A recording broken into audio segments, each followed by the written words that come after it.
Assalamualaikum warahmatullahi wabarakatuh. Perkenalkan, nama saya Vicky Fatihah Rahma dengan NIM 4304011911. Di sini saya dari kelompok 11 mata kuliah mikrokonseling. Dalam materi ini saya akan menjelaskan tentang teknik menyimpulkan dan terminasi dalam konseling. Baik, yang pertama, apa itu teknik menyimpulkan? Menurut Supriyo dan Mulawarman pada 2006, teknik menyimpulkan adalah keterampilan yang digunakan konselor untuk menyimpulkan atau ringkasan mengenai apa yang telah dikemukakan klien pada proses komunikasi konseling. Selanjutnya di sini ada tujuan menyimpulkan. Nah, menurut Williams tahun 2004, di sini terbagi menjadi 4. Yang pertama, memberikan kesempatan pada klien untuk mengambil kilas balik atau feedback dari hal-hal yang dibicarakan. Dan yang kedua, untuk menyimpulkan kemajuan hasil pembicaraan secara bertahap. Yang ketiga, untuk meningkatkan kualitas diskusi. Yang keempat, mempertajam dan memperjelas fokus pada wawancara konseling. Di sini juga terbagi menjadi jenis menyimpulkan itu terbagi menjadi 2. Yang pertama, dalam Supriyo dan Muawalan pada 2006, summary bagian itu merupakan kesimpulan yang dibuat setiap saat dari percakapan klien dan konselor yang dipandang penting. Modalita yang digunakan dalam teknik ini adalah untuk selama ini, sampai saat ini, sejauh ini, selama ini, dan sebagainya. Yang kedua, di sini ada summary akhir atau keseluruhan. Dalam buku Supriyo dan Muawalan pada 2006, summary akhir itu merupakan kesimpulan yang dibuat pada akhir konseling sebagai kesimpulan keseluruhan pembicaraan. Nah, bentuk kesimpulan yang dibuat pada akhir komunikasi konseling itu sebagai kesimpulan keseluruhan pembicaraan. Bentuk kesimpulan akhir tersebut ini didahului oleh kata-kata pendahuluan seperti sebagai kesimpulan akhir, sebagai puncak pembicaraan kita, sebagai penutup pembicaraan kita, dari awal hingga akhir pembicaraan kita, dan sebagainya. Lalu selanjutnya, apa itu terminasi?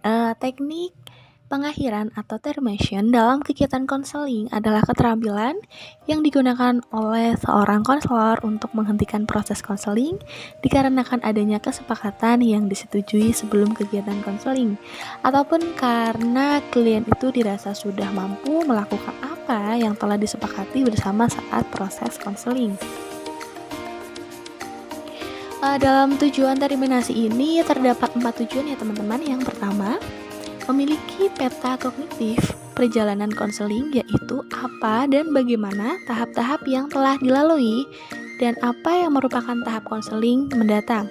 Yang kedua, mencapai pemahaman antara konselor dan konseli mengenai apa yang telah berhasil dicapai bersama dalam konseling. Lalu yang ketiga, mengkomunikasikan keperluan penyelesaian konseling terhadap pengambilan tanggung jawabnya sebagai konselor. Yang ketiga, memelihara persepsi konseling tentang penerimaan dan pemahaman konselor.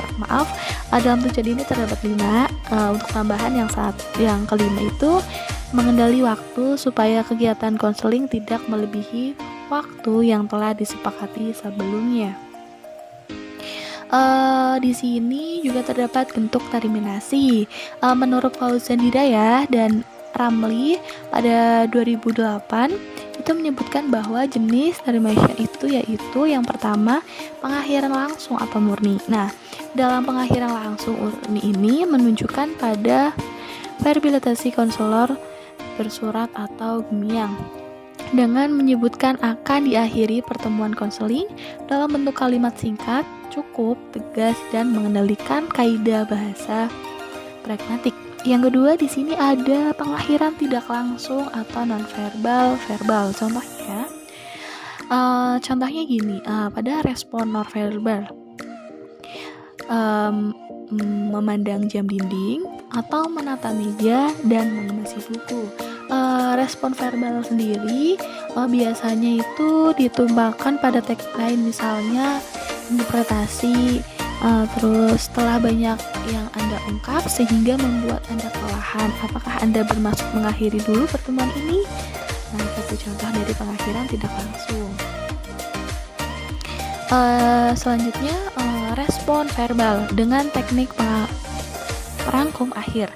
Dengan selesainya semua yang ini, kita ungkapkan dalam konseling hari ini, baik Anda ingat-ingat dan lakukan apa garis besar yang kita bicarakan tadi. Di sini juga terdapat cara pengakhiran ini dapat dilakukan dengan cara misalnya konselor. Yang pertama di sini ada merapikan kembali alat-alat yang digunakan. Yang kedua, membuat kesimpulan akhir. Yang ketiga, membicarakan tugas-tugas yang hendak dilakukan sebelum pertemuan yang akan datang. Dan yang keempat itu dapat melakukan secara langsung. Misalnya konselor menunjukkan pembatasan waktu atau time limit konselor yang telah disepakati dalam awal pertemuan. Contoh kayak gini, konselor mengatakan begini, baiklah, sekarang waktu telah menunjukkan pukul 9.30, sesuai dengan kesepakatan kita dari awal pertemuan tadi bahwa pertemuan kita hanya sampai pukul 9.30.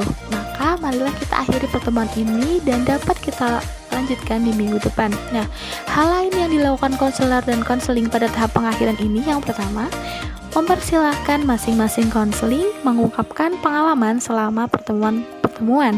Yang kedua, menegaskan kembali kemantapan yang telah dicapai oleh kelompok, memberi usul atau saran mengenai kemajuan di masa mendatang. Yang ketiga, memberi sanjungan dan menunjukkan semangat untuk berani bertindak. Yang keempat, menawarkan bantuan dalam rangka tindak lanjut. Jadi itu pemaparan materi dari saya.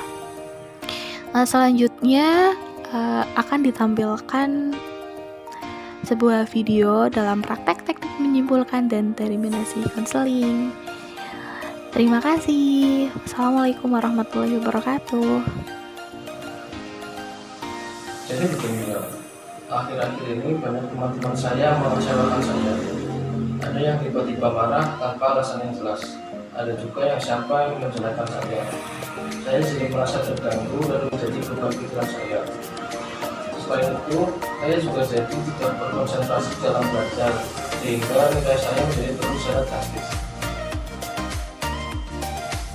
Baik Mas, jadi dapat saya simpulkan bahwa Masnya ini sedang mengalami permasalahan bersama teman-temannya. Dan selain sedang mengalami permasalahan bersama teman-temannya, Masnya mencari jalan keluar atau cara-cara untuk menyelesaikan masalah Masnya. Jadi begini Pak, pada semester ini saya mengalami penurunan konsentrasi belajar. Semua bermula ketika saya mulai menikmati pekerjaan saya, sehingga saya lalai akan tugas dan kewajiban saya sebagai mahasiswa.